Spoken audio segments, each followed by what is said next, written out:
Hi friends, ಮತ್ತೆ ಬಂದೆ.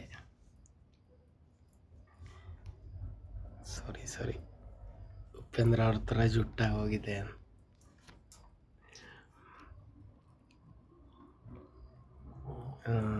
ಈ ಮೂವಿನ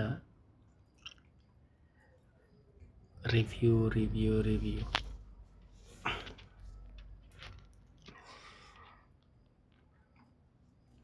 ನೋಡಿದಷ್ಟು ಎಂಟರ್ಟೈನ್ ಸಿಗ್ತಿಲ್ಲ, ಆದರೆ ಥಾಟ್ಗಳು ತುಂಬ ಚೆನ್ನಾಗಿ ಸಿಗ್ತದೆ. ಈ ಮೂವಿನ ನಾನು 2ನೇ ಸಲ ನೋಡಿದೆ.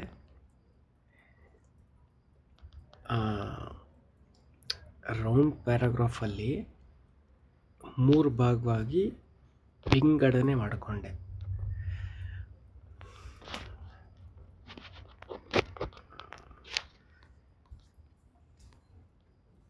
ಆ ರೀತಿಯಾಗಿ ನೋಡಿದಾಗ ನನಗನ್ಸಿದ್ದೇನು ಅಂದರೆ, ಒಂದು ಪ್ರಕೃತಿ ಆ್ಯನಿಮೇಷನಲ್ಲಿ ಅವರು, ನಾನು ನಿಮ್ಮಿಬ್ಬರಿಗೆಲ್ಲ ಕೊಡ್ತಾಯಿದ್ದೀನಿ, ಇದೊಂದು ಹಣ್ಣು ಮಾತ್ರ ತಿನ್ನಬೇಡಿ, ಈ ಪಾಯಿಂಟು ಲಾಸ್ಟಿಗೆ ಬರ್ತೀನಿ. ನೆಕ್ಸ್ಟ್ ಥಿಂಗು ಸತ್ಯ. ಅಣ್ಣ ಸತ್ಯವಾಗಿರ್ತೀನಿ. ಬುದ್ಧ, ಅಂಬೇಡ್ಕರ್ ಎಲ್ಲ ಹಿಂಗೆ ಹೊಟ್ಟೋದ್ರಲ್ಲ. ಸೊ ಇದು ಈ 3 ಪಾಯಿಂಟ್ ಆಫ್ ವ್ಯೂಲ್ಲಿ ತೊಗೊಂಡಾಗ ಫಸ್ಟ್ ಬಗ್ಗೆ ಪೊಲಿಟಿಕ್ಸ್ ಮಾತಾಡಿಲ್ಲ. ನನಗೆ ಯಾಕೋ ಮಾತಾಡಲೂಬಾರ್ದು ಅನಿಸುತ್ತೆ. ಅದನ್ನು ಸಪ್ರೇಟಾಗಿಡೋಣ. ಒಂದು ಭಾಗ ಮಾತ್ರ ಮಾತಾಡಿದ್ದೆ. ಈಗ ಇವೆರಡು ಭಾಗದ ಬಗ್ಗೆ ಮಾತಾಡೋಣ.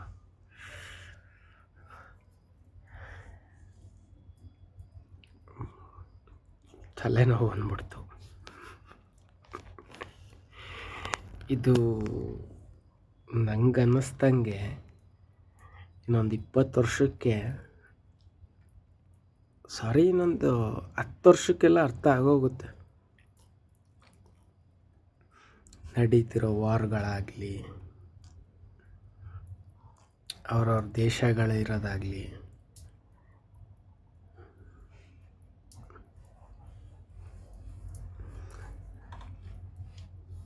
ತಿನ್ನೋ ಕನ್ನ ಅಲ್ದಿದ್ರೂ ವಾರ್ ಮಾಡಬೇಕಂತೆ.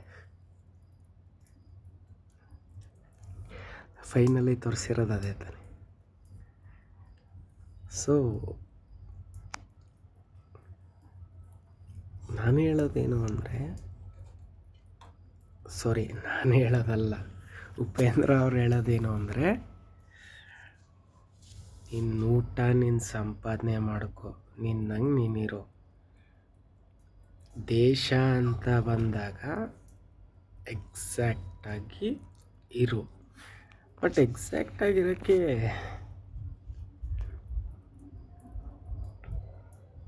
ತುಂಬ ಕಷ್ಟ ಇದೆ.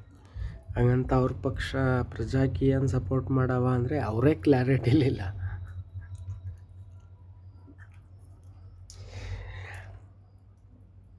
ಅವ್ರ ಕ್ಲಾರಿಟಿಲಿರೋ ನಾವು ನಾನ್ ಕ್ಲಾರಿಟಿಲಿದ್ದೀವೋ ನಮಗೂ ಗೊತ್ತಿಲ್ಲ. ಅವ್ರು ಹೇಳ್ತಾರೆ, ಹೇಳಿದ್ದೆಲ್ಲ ಸತ್ಯ ಅನಿಸುತ್ತೆ, ಬಟ್ ಅದು ಆಗದಿರೋ. ಇವಾಗ ಗೆದ್ದವನು ಹಿಂಗೆ ಸಡನ್ನಾಗಿ ಚೇಂಜ್ ಆಯ್ತಾನೆ. ಯಾರಿಗೇನು ಮಾಡೋಣ? ನಮ್ಮ ಇದರಲ್ಲಿ ನಮ್ಮ ಲಾ ಅಲ್ಲೇ ಇಲ್ಲ ಆ ಥರ ಕೆಳಗಿಳಿಸ್ಬೇಕು ಮಾಡಬೇಕು.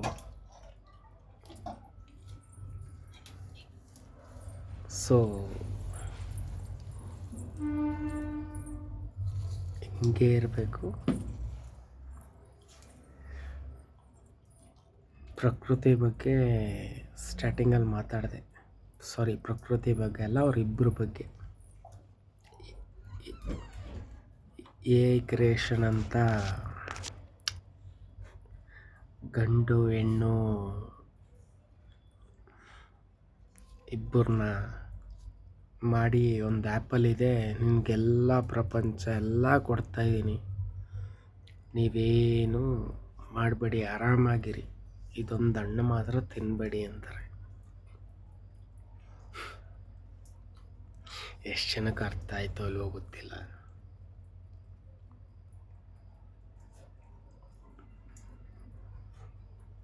ಫೈನಲಿ